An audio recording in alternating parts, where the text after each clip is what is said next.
आज हम लोग जनतंत्र संवाद की चर्चा की 26वीं कड़ी में हैं और आज का विषय है फादर स्टैंड की आत्माहुति और लोकतंत्र पर उठे सवाल।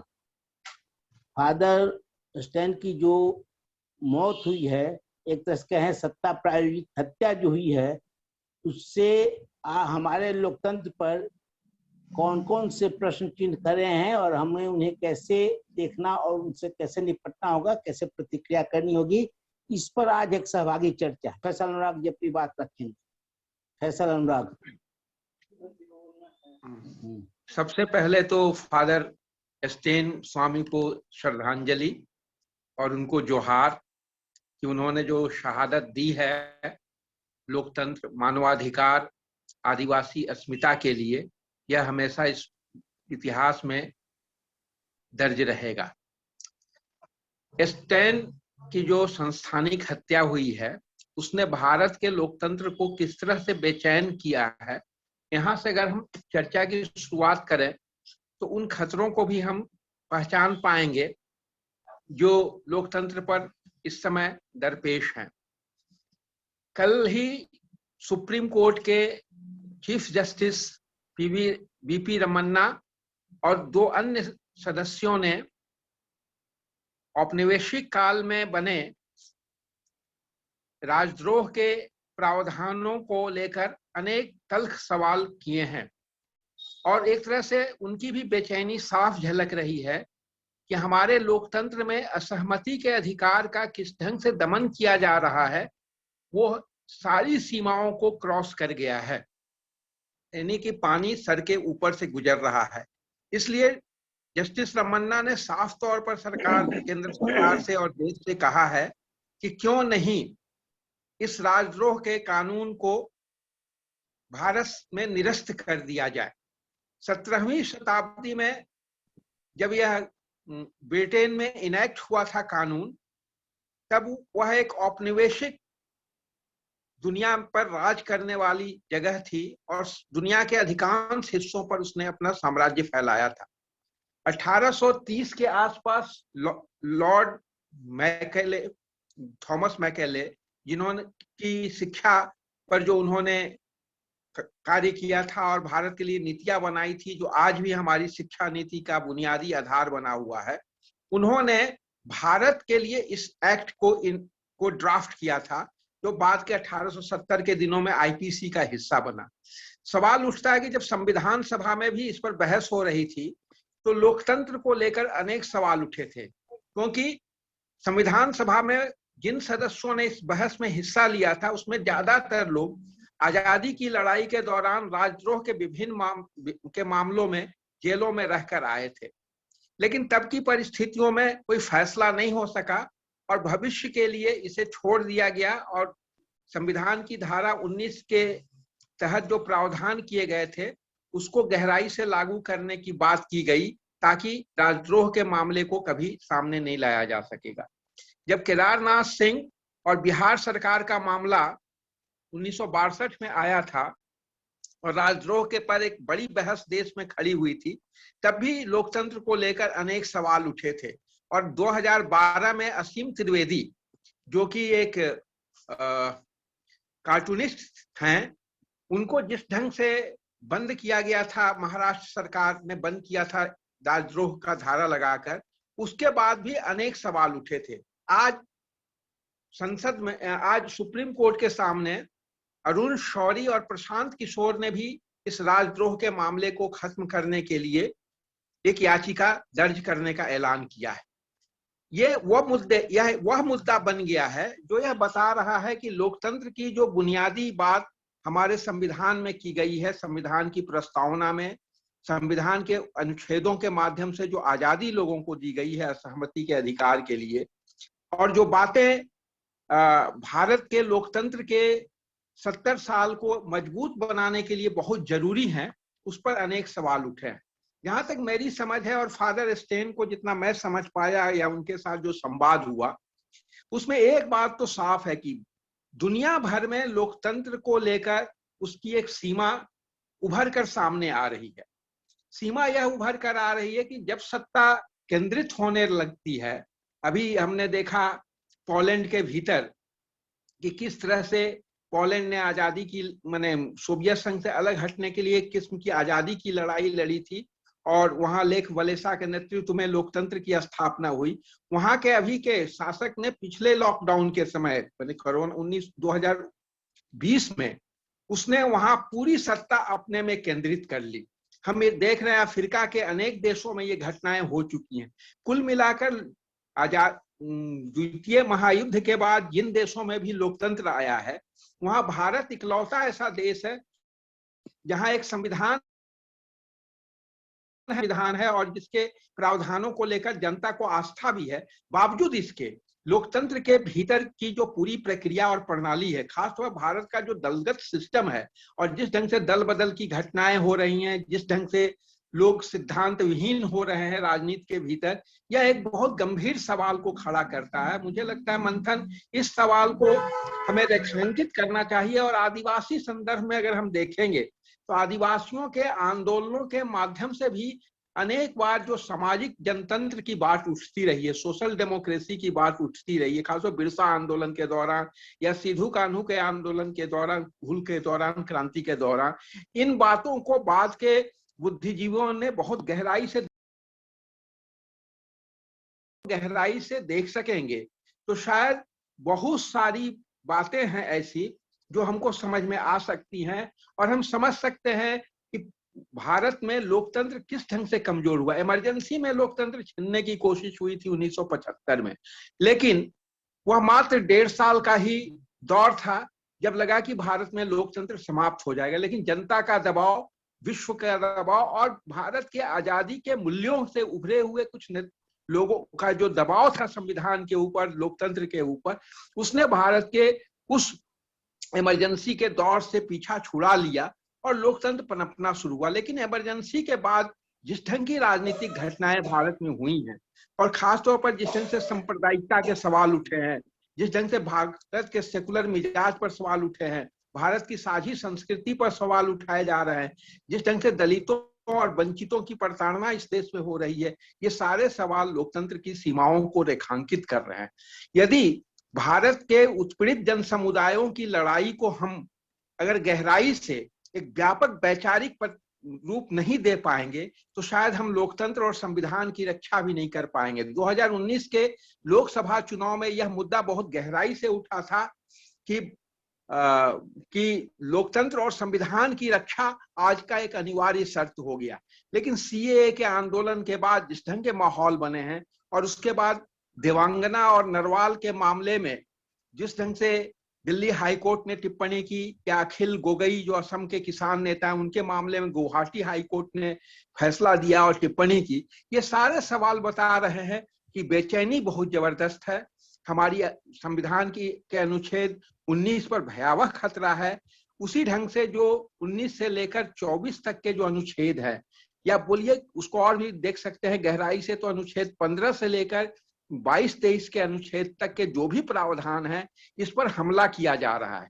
इसका दूरगामी असर ये होगा कि जो लोकतंत्र में हम विकेंद्रीकरण की बात करते हैं, जनता को सशक्त बनाने की बात करते हैं, उसको जिस ढंग से धर्म के अफीम में डुबोने की कोशिश की जा रही है, यह एक बहुत ही खतरनाक दौर है। ऐसे में हम सबका यह कर्तव्य बनता है कि स्टेन की शहादत के बाद एक प्रेरणा लें और लोकतंत्र की एक नई परिकल्पना के साथ इस संविधान को एक नया तेवर देने के साथ, उसमें संशोधन की बात नहीं है, माने इस संविधान के जो प्रावधान है उसको और गहराई से आम जनता तक हम ले जाने की बात सोचें, और एक देश भर में व्यापक जन आंदोलन खड़ा कर सकें, ताकि हम संविधान के जो की प्रस्तावना है उसमें जो कमिटमेंट भारत की जनता के साथ है, जो भारत की जनता की संप्रभुता की रक्षा करने की बात है, भारत की जनता के संप्रभुता के लिए जो समर्पित किया गया है संविधान को,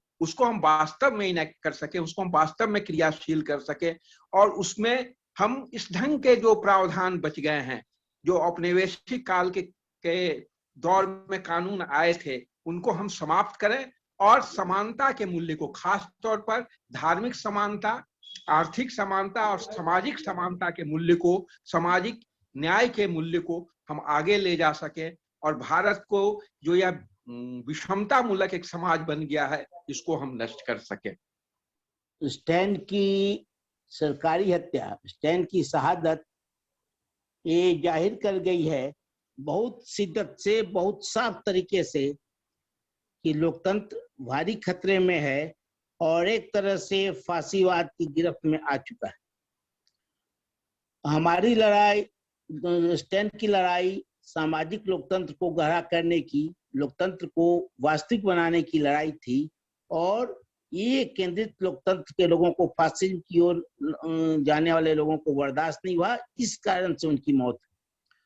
और न्याय भी, न्यायपालिका भी कितनी संवेदनशील, कुछ बेचैनी उनमें है लेकिन कितनी संवेदनशील है, ये ठीक उसके बाद का कोर्ट में एक दूसरे व्यक्ति की, भीमा कोरेगांव के प्रकरण में ही एक दूसरे व्यक्ति की जमानत नामंजूर कर दी गई। इस कारण से एक उहापोह, एक अंतर्द्वंद तो है, लेकिन अभी तक बहुत न्यायपालिका में साफ साफ लोकतंत्र को बचाने की प्रतिबद्धता कुछ संकेतों के बावजूद नहीं दिखती है।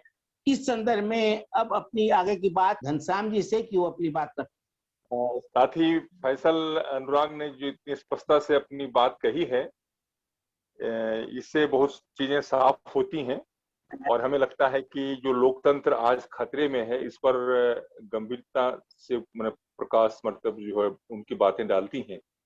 लेकिन जो बात अभी हो रही है, हमें लगता है कि उससे थोड़ा इतर हम लोगों को बात करने की जरूरत पड़ेगी, ऐसा मुझे लगता है।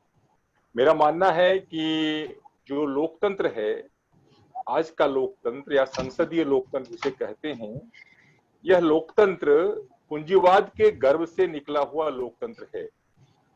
और आज जब पूंजीवाद एक तरह से खतरे में है, तो निश्चित तौर पर पूंजीवाद अपने को बचाने के लिए तरह तरह की कलाबाजी कर रहा है और उस कलाबाजी में से कुछ बातें यह इस तरह की हैं कि आप यह कह सकते हैं, या मेरा मानना है कि जो परिस्थिति सामने आई है उसमें से यह साफ साफ लग रहा है कि जो इकोनॉमी है, दुनिया की जो इकोनॉमी है, जो शोषण और दमन पर आधारित इकोनॉमी है, इसको अगर वो सस्टेन करना, जिसको हम लोग संक्षेप में या अलग भाषा में कहते हैं क्रॉनिक कैपिटलिज्म, यह जो क्रॉनिक कैपिटलिज्म है, यह पूरी तरह से एक तरह यह कह सकते हैं कि इकोनॉमी का मिलिटराइजेशन होने की स्थिति, यानी सैन्यीकरण, अर्थव्यवस्था का सैन्यीकरण की स्थिति की तरफ दुनिया बढ़ रही है। यह सिर्फ भारत की बात नहीं है, पूरी दुनिया की बात है। और 90 के दशक के मध्य में जब WTO बना था, तब भी हम लोगों ने यह आशंका व्यक्त की थी कि पूंजीवाद नए तरह का खेलना शुरू कर दिया है और जो एक न्यू वर्ल्ड जिसको कह सकते हैं वर्ल्ड ऑर्डर कायम करने की जो बात पूंजीवाद कर रहा है, वह बातें बहुत साफ तौर पे दिख रही हैं। तो मुझे लगता है कि अब मैं आता हूं मैं स्टेन स्वामी की बात पर। जहां तक स्टेन स्वामी की बात है, मेरा मानना है कि जैसा कि साथी फैसल ने कहा कि यह एक सांस्थानिक हत्या है। निश्चित तौर पर मेरा भी यही मानना है और हमें लगता है हजारों लाखों लोगों का ऐसा मानना है कि यह सांस्थानिक हत्या है। और यह सांस्थानिक हत्या पूंजीवादी संस्थान से उपजे हुए जो अलग अलग के संस्थान हैं, उसने यह हत्या की है। तो हमें लगता है कि अब हमें आज के पूंजीवाद के गर्भ से निकले हुए लोकतंत्र के बारे में काफी गंभीरता से विचार करने की जरूरत है, जिसे हम डीपनिंग डेमोक्रेसी की बात कहते हैं, लोकतंत्र को जो गहरा करने की बात कहते हैं। इसके लिए जरूरी होगा कि हमें अब कुछ जो यहाँ के बुनियादी लोकतंत्र में जिनका विश्वास रहा है, उसकी तरफ हम लोगों को झांकने की कोशिश करनी पड़ेगी।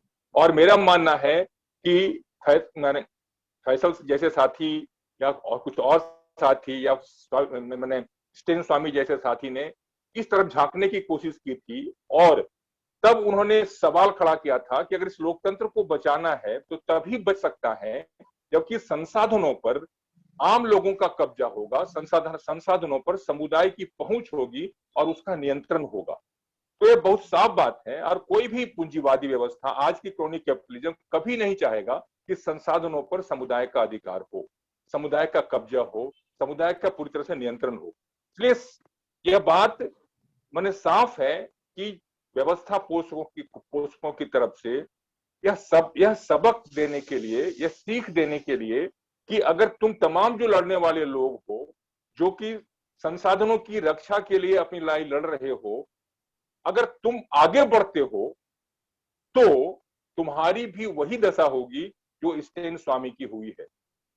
तो यह साफ बात है कि हमें लगता है, और ये कोई नई बात नहीं है, हम ये जानते हैं कि स्टेन स्वामी ने 4000 लोगों का सर्वेक्षण जेलों में कराया था और उस सर्वेक्षण के आधार पर उन्होंने प्रमाणित किया था कि किस तरह से जो माने निष्ठावान लोग हैं, जो लड़ाकू लोग हैं, जो जुझारू लोग हैं, जो संसदीय लोकतंत्र को आगे ले जाने के और डीपनिंग डेमोक्रेसी को आगे ले जाने की दिशा में पहल कर रहे हैं, वैसे तमाम लोगों को मैंने एकत्रित करना जरूरी है। और स्टेन स्वामी ने इस बात को बहुत मैंने क्या बोलते हैं शिद्दत के साथ उठाई थी। और यह बात भी है कि आप ये जान लीजिए कि स्टेन स्वामी, मेरा मानना है, हमारे जैसे कई साथियों का मानना है कि स्टेन स्वामी की एक तरह से सांस्थानिक हत्या के बाद अब अपना छोटा नागपुर काश्तकारी कानून, संथालपना काश्तकारी कानून और 5वीं अनुसूची और 6ठी अनुसूची बचेगी कि नहीं बचेगी, इसके बारे में हम लोगों को पुनर्विचार करना पड़ेगा, गंभीरता से विचार करना पड़ेगा। और निश्चित तौर पर मेरा मानना है कि संविधान के द्वारा दिए गए प्रावधान के तहत जो हमारा मतलब ग्राम सभाएं हैं उसको सशक्त करना पड़ेगा और उन तमाम ग्राम सभाओं का व्यापक फेडरेशन बना करके हम लोगों को आगे की प्रक्रिया को मजबूत करना पड़ेगा। बस अभी इतना ही, फिर आगे बात करेंगे। धन्यवाद। जोहार। घनश्याम जी ने अपनी बात रखी। प्राकृतिक संसाधनों पर समुदाय का अधिकार बनाम पूरी प्राकृतिक संसाधनों पर कुछ लोगों की, पूंजीपतियों की मालकियत के संघर्ष के बीच की जो टकराहट है, उसमें समुदाय के साथ स्टैंड थे और इस वजह से मुखर थे, सबसे मुखर लोगों में थे, न्यायिक लड़ रहे थे।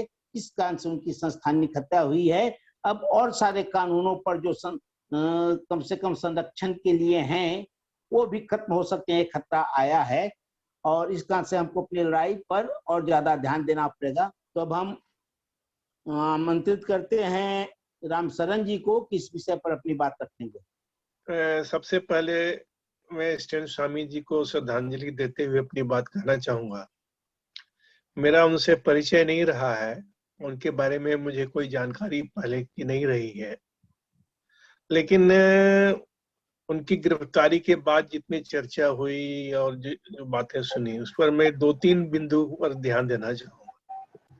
पहले तो है कि मेरी इसमें असहमति है कि उनकी मृत्यु को शहादत कहा जाए। उसकी तुलना भगत सिंह या ऐसे किसी से करना ठीक नहीं होगा, क्योंकि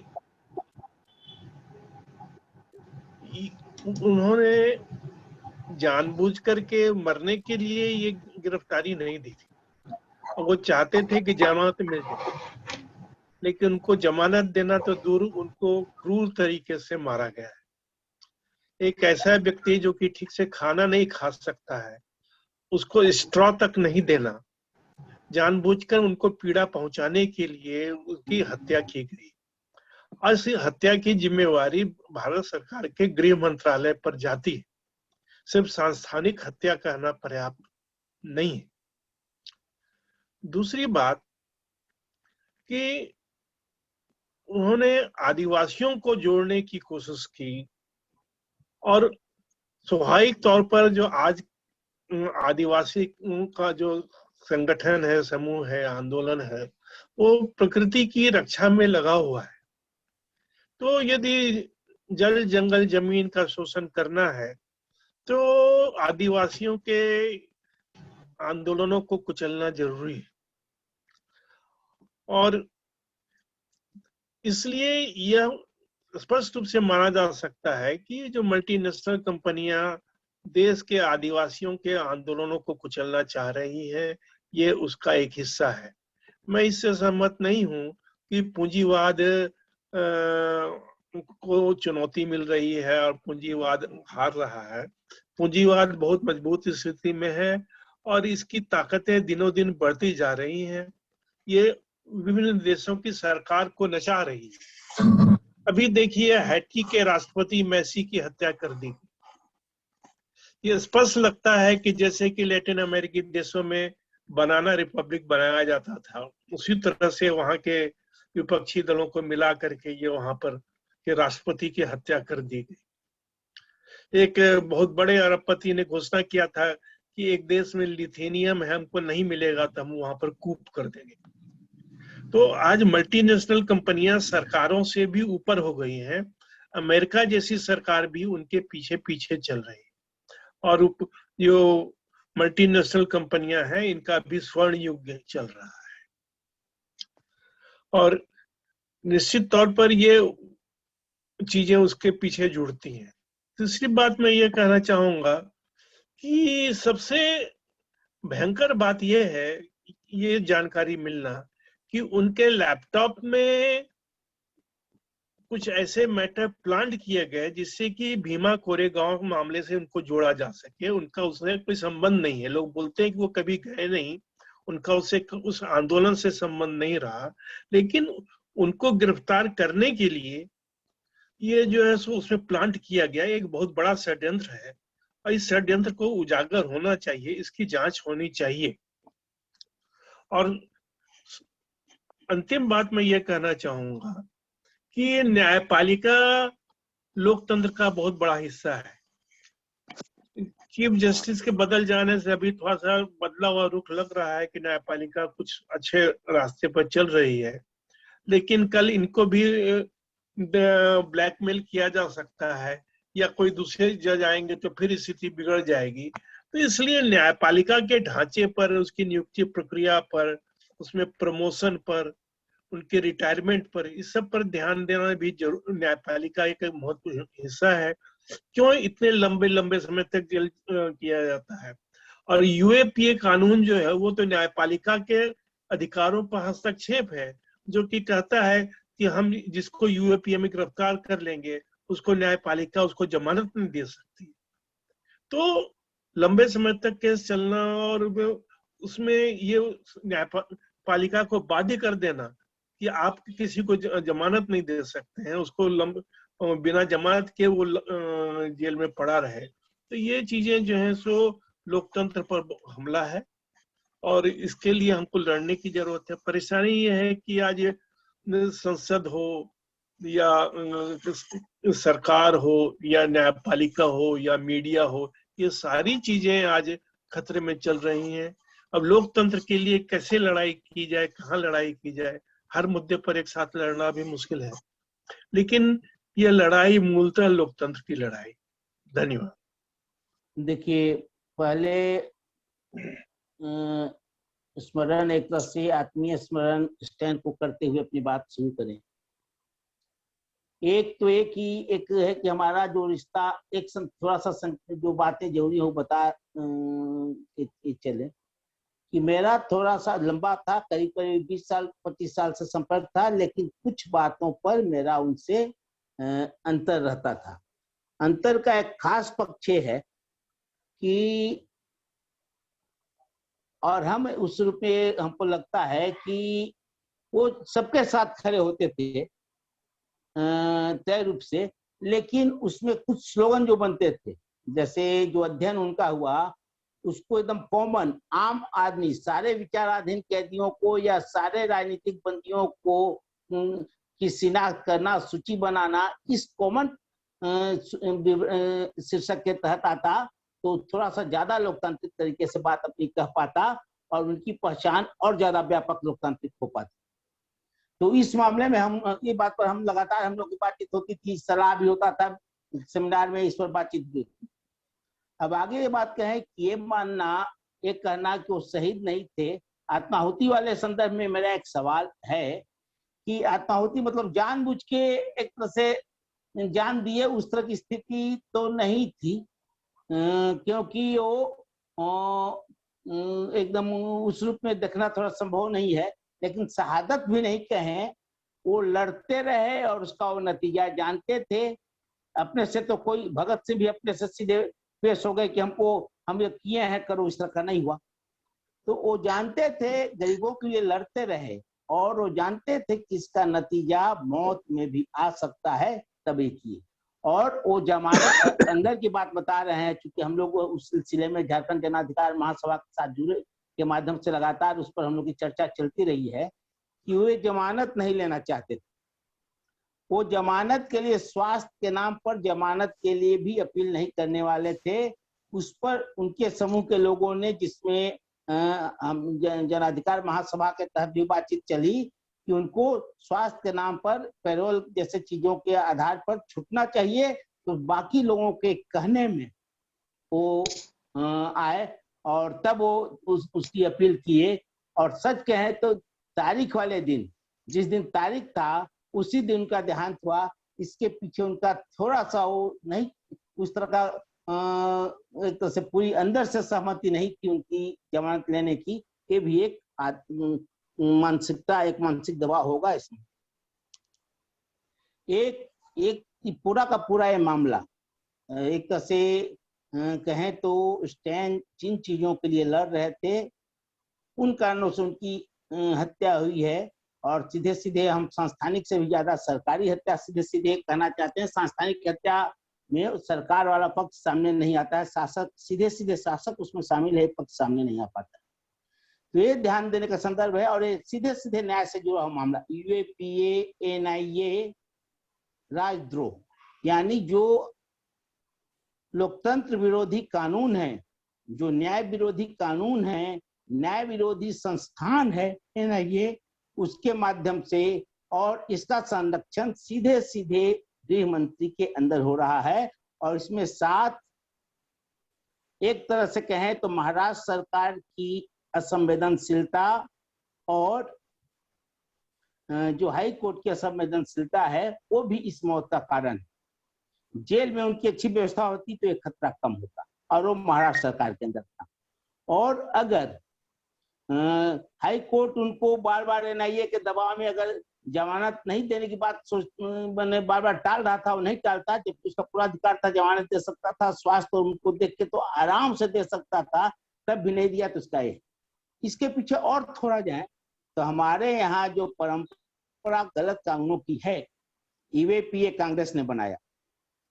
आज नेहरू के रहते हुए भी राजद्रोह नहीं हटा, बल्कि कहा जाए तो राजद्रोह के प्रावधानों को, राजद्रोह का जो कंटिन्यूअस चीजें चलती रही, उसको प्रथम संविधान संशोधन के माध्यम से एक तरह से मजबूत किया गया। इस तरह का एक विश्लेषण आता है। यानी ये लोकतंत्र के खतरे का जो संकेत तो है ही, इसमें न्यायिक व्यवस्था को, खास तौर पर सरकारों पर दबाव डाल के न्यायिक व्यवस्था को सुधारने की चुनौती, सबसे बड़ी चुनौती है, वो हमको ध्यान में रखनी होगी। और न्यायिक व्यवस्था में सचमुच जिस हद तक कार्यपालिका अपना कंट्रोल कर रही है, कार्यपालिका में भी 2 निर्वाचित लोग पूरे सिस्टम को अपने हाथ में रखे हुए हैं, उस वजह से, और अपना एक तरह से न्यायपालिका की छवि ध्वस्त हो रही है, उस वजह से, कुछ संवेदना की वजह से, कुछ अच्छे जज आने की वजह से, और कुछ अपने छवि पर लगते चोट की वजह से, कुछ अपनी छवि पर लगते चोट की वजह से हाई कोर्ट और सुप्रीम कोर्ट के बारे में बातें ज्यादा, हम लोग सुधरने की दिशा में या कुछ सवाल पूछने की दिशा में आए हैं, कुछ करने की दिशा में आए हैं। और इसी तरह से लगातार अगर उन पर सवाल होता रहेगा तो बदले, लेकिन वो बदले हैं ये नहीं कहा जा सकता, क्योंकि कश्मीर का मुद्दा का क्या हुआ, कश्मीर का केस का क्या हुआ। जो केस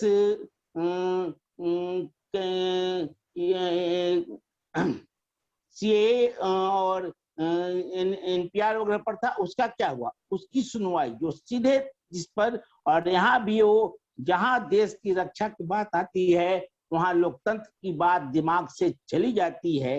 ये संकट या धर्म किसी बहुमत की संवेदना की बात आती है तो ये दिमाग से हट जाता है लोगों को। ये पुराना न्यायपालिका का संकट रहा है, वो अभी भी है। तो हमें कम से कम अभी के समय में वैसे सारे कानून, जो बात आई है, वैसे सारे कानून जो न्याय को बाधित करते हैं, जो व्यक्ति स्वतंत्रता को किसी भी तरीके से, अनावश्यक तरीके से बाधित करते हैं, उनके खिलाफ लड़ाई केंद्रित करनी पड़ेगी। इस तरह का प्रोसेस चल रहा है दुनिया माने देश में, उनके साथ होना होगा और अपनी तरफ से इस रूप में इस बात को आगे बढ़ाना पड़ेगा। हम लोग CFD के बैनर के तले, लोकतंत्र UCL के बैनर के तले और बाकी जो लड़ाइयां चल रही हैं, ये केवल उनकी मौत एक तरह से न्यायिक मौत का दरवाजा, न्याय के नाम पर हत्या का एक सिलसिला चल पड़ेगा, ये खतरा है और जिस पर कोई कार्रवाई भी नहीं हो सकेगी, ये खतरा है। इस रूप में हम लोग को ये बात आना चाहिए। यानी आपकी आवाज उठाने पर ही रोक नहीं, आवाज उठाते हैं तो कानून के नाम पर आपकी हत्या हो सकती है, ये खतरा है। इसे हमें चिन्हित करना पड़ेगा, आगे बढ़ना पड़ेगा इस पर। एक संदर्भ उसमें केवल ये ध्यान देने की बात है कि किस तरह से चल रही है कि एक आया है प्रिंट में, एक लेख आया है कि जो जेसुइट फादर लोग हैं वो दरअसल जो मार्क्सवाद से प्रेरित हैं, वो न तो ईसाई समाज के लिए भला है और न देश के लिए। इस तरह के लेख आ रहे हैं, तो वे अभी भी कोशिशें उनकी चल रही हैं। इस कारण से इसका भी वैचारिक तरीके से जवाब देते रहना पड़ेगा। ये लगभग हम लोग को इस दिशा में जागरूक रहने की, एक्टिव रहने की यथासंभव कोशिश करनी होगी। ये एक अंतिम बात है और उसके बाद बात हम एक तो समाप्त करते हैं।